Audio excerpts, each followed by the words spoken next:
And now, a few minutes with Andy Rooney.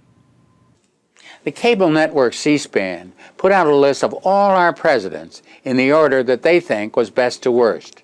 This is their list. The 10 best, according to them, were Abe Lincoln first. I wonder if anyone ever called him just Abe when he was president. George Washington was second.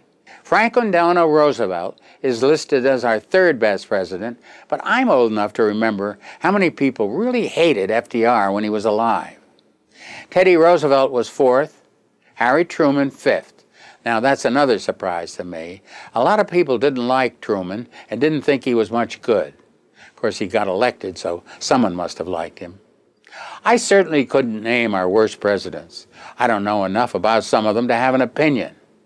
The editors who did this survey talked to about 65 historians who ranked the presidents.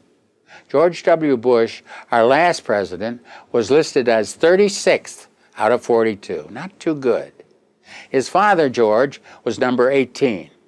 I wonder how they both feel about that. You wouldn't want to be ahead of your son, but you wouldn't want to be behind him either. They both probably said it doesn't mean anything. It does mean something, though. James Buchanan was listed as our worst president, 42nd. He was our only bachelor president, too. I guess no woman wanted to be first lady bad enough to marry him.